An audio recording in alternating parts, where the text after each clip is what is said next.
Hello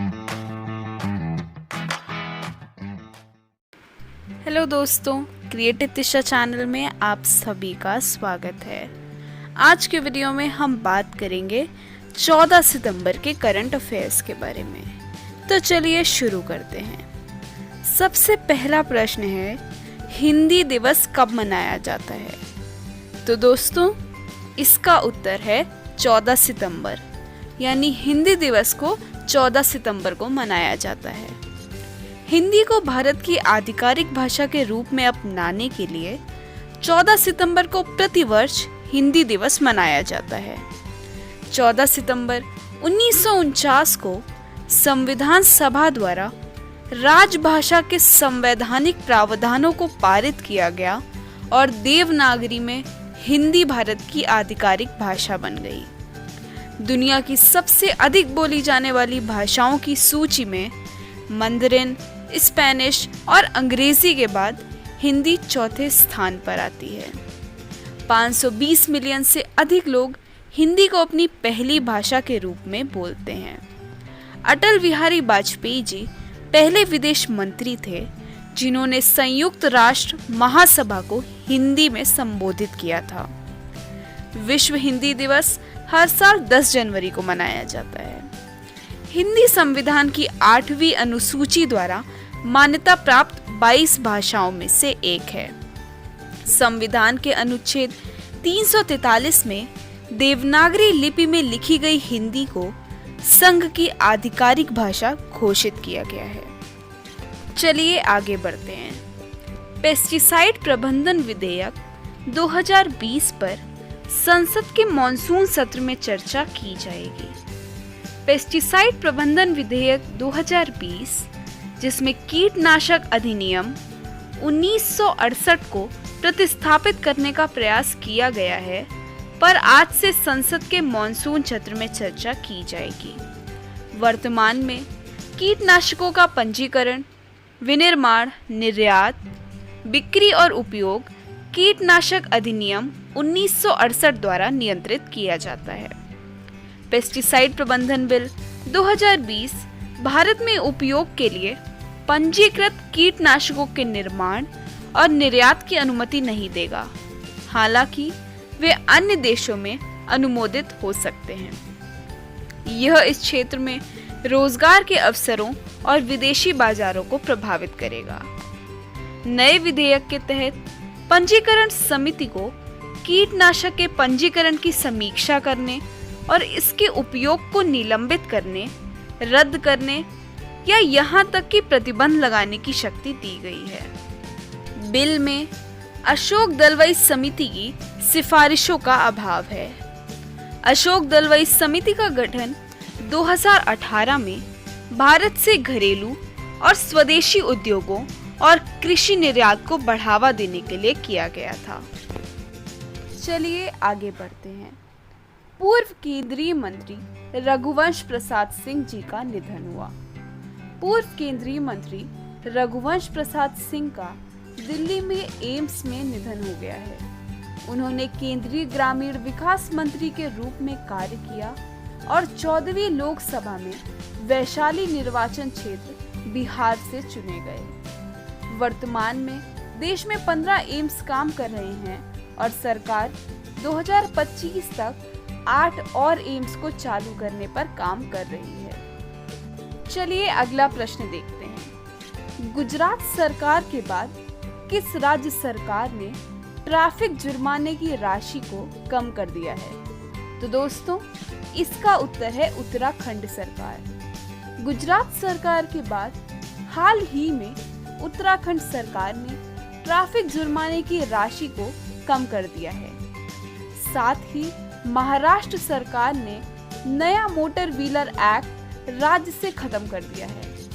हाल ही में दिल्ली की भाजपा इकाई ने भी केंद्र सरकार से जुर्माना घटाने का अनुरोध किया है। आप प्रश्न देखते हैं। 4 वर्ष पुराने टैक्स विवाद के निपटारे के लिए कौन सी कंपनी फ्रांस में 7600 करोड़ रुपए चुकाएगी? तो दोस्तों, इसका उत्तर है गूगल। 4 वर्ष पुराने टैक्स विवाद के निपटारे के लिए गूगल कंपनी फ्रांस में 7600 करोड़ रुपए चुकाएगी। वर्ष 2011 से 2014 के बीच टैक्स संबंधी धोखाधड़ी के मामले में कोर्ट में यह समझौता हुआ है। गूगल कंपनी पर आरोप था कि उसने फ्रांस में कारोबारी गतिविधियों को पूरी जानकारी नहीं दी और टैक्स की चोरी की।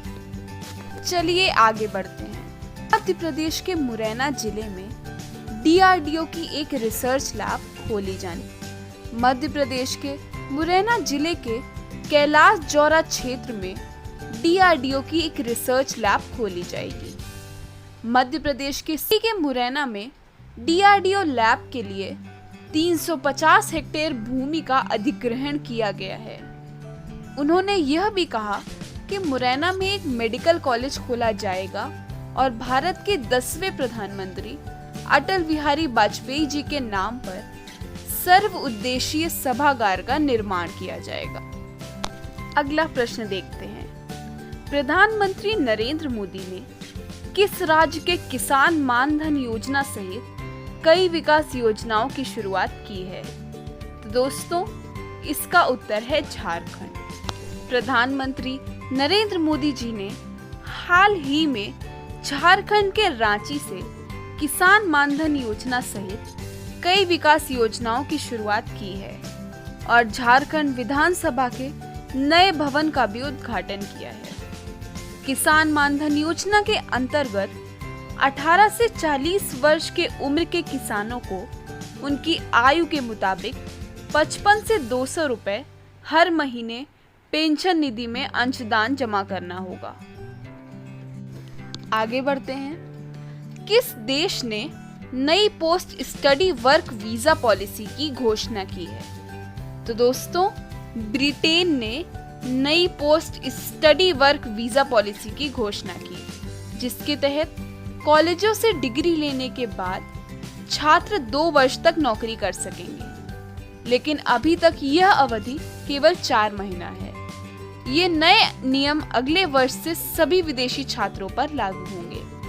भारतीय छात्रों को इसका काफी लाभ मिलेगा। चलिए आगे बढ़ते हैं और अगला प्रश्न देखते हैं। केंद्र ने हाल ही में किस वर्ष के सिख विरोधी दंगों में ब्लैकलिस्ट किए गए 312 विदेशी सिख नागरिकों के नाम सूची से हटा दिए हैं?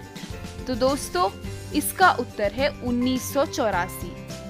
केंद्र ने हाल ही में वर्ष 1984 के सिख विरोधी दंगों में ब्लैकलिस्ट किए गए 312 विदेशी सिख नागरिकों के नाम सूची से हटा दिए हैं। बकौल गृह मंत्रालय अब इस सूची में सिर्फ 2 नाम बचे हैं। ब्लैकलिस्ट से हटाए गए सिख नागरिक अब भारतीय वीजा प्राप्त कर घर वापसी कर सकेंगे। अगला प्रश्न है। प्रधानमंत्री नरेंद्र मोदी ने रांची में व्यापारियों और स्वरोजगार वालों के लिए कौन सी योजना शुरू की है? तो दोस्तों, प्रधानमंत्री नरेंद्र मोदी जी ने राष्ट्रीय पेंशन योजना शुरू की है।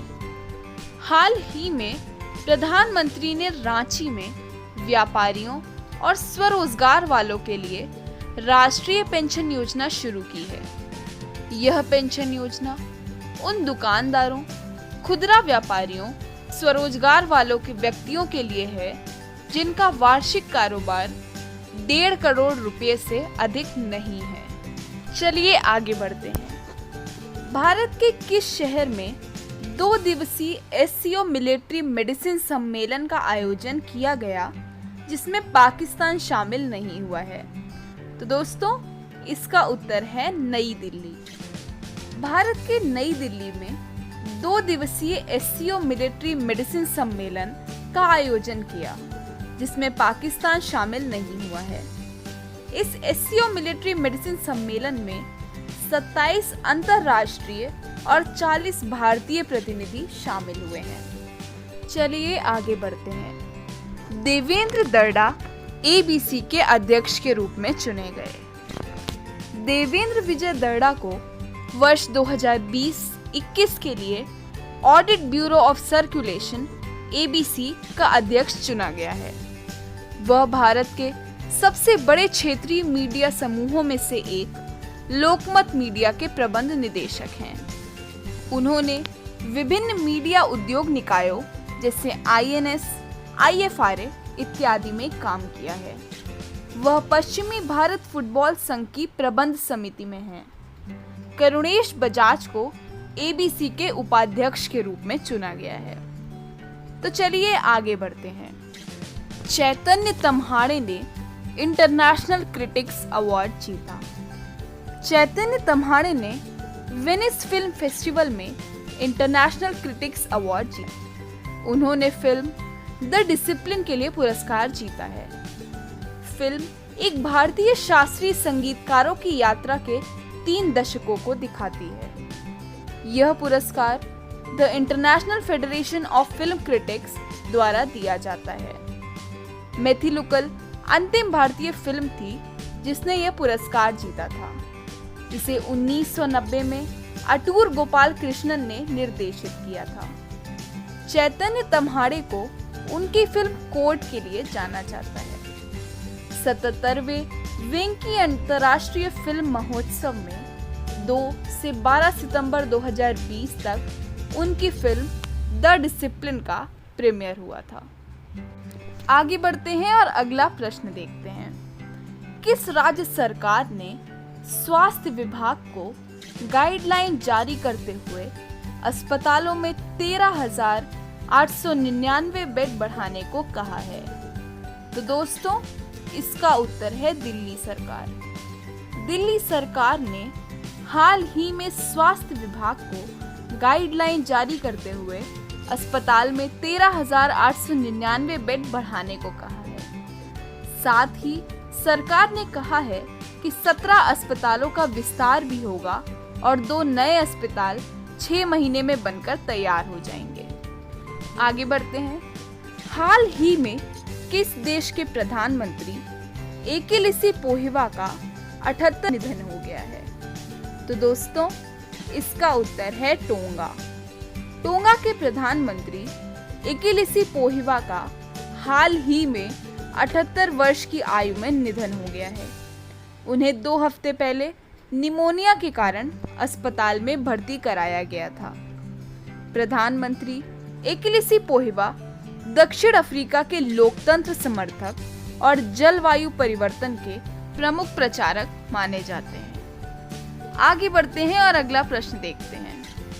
मेघालय के उमरोई में भारत और किस देश के बीच मैत्री 2019 नामक संयुक्त सैन्य अभ्यास 16 सितंबर से आयोजित किया जाएगा? तो दोस्तों, इसका उत्तर है थाईलैंड।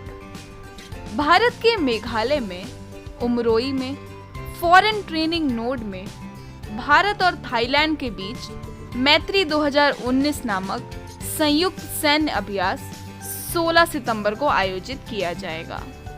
इस अभ्यास में दोनों देशों की सेनाओं के 50-50 सैनिक हिस्सा लेंगे। चलिए आगे बढ़ते हैं। पीएम मोदी ने बिहार में 3 परियोजनाओं का उद्घाटन किया। पीएम मोदी ने पारादीप, हल्दिया, दुर्गापुर पाइपलाइन विस्तार परियोजना के दुर्गापुर बांका खंड और पूर्वी चंपारण और बांका में 2 LPG बॉटलिंग संयंत्रों का उद्घाटन किया है। बांका में LPG बॉटलिंग प्लांट बिहार और झारखंड के कई जिलों के लिए काम करेगा। पूर्वी चंपारण संयंत्र बिहार के कई जिलों और यूपी के कुशीनगर जिले के लिए काम करेगा। प्रधानमंत्री उज्ज्वला योजना के तहत पूर्वी चंपारण और बांका में LPG बॉटलिंग प्लांट प्रस्तावित किए गए हैं। पीएम ने यह भी कहा है कि 7 राज्यों को 3000 किलोमीटर गैस पाइपलाइन के माध्यम से प्रधानमंत्री ऊर्जा गंगा योजना के तहत जोड़ा जाएगा। उन्होंने यह भी कहा कि गरीबी रेखा से नीचे के परिवारों की महिलाओं को LPG कनेक्शन वितरित करने के लिए 1 मई 2016 को शुरू की गई प्रधानमंत्री उज्ज्वला योजना के तहत 8 करोड़ लोगों को गैस कनेक्शन दिया गया था। फरवरी 2020 में पीएम मोदी ने पारादीप, हल्दिया, दुर्गापुर पाइपलाइन विस्तार परियोजना की आधारशिला रखी थी। प्रधानमंत्री ऊर्जा गंगा योजना के तहत उत्तर प्रदेश, बिहार, झारखंड, पश्चिम बंगाल, असम और ओडिशा में लगभग 3,384 किलोमीटर लंबी पाइपलाइन का निर्माण किया जाएगा। 2,655 किलोमीटर लंबी जगदीशपुर हल्दिया बोकारो धामरा पाइपलाइन और 729 किलोमीटर लंबी बरौनी गुवाहाटी पाइपलाइन प्रधानमंत्री ऊर्जा गंगा योजना के तहत गेल द्वारा चलाई जा रही है।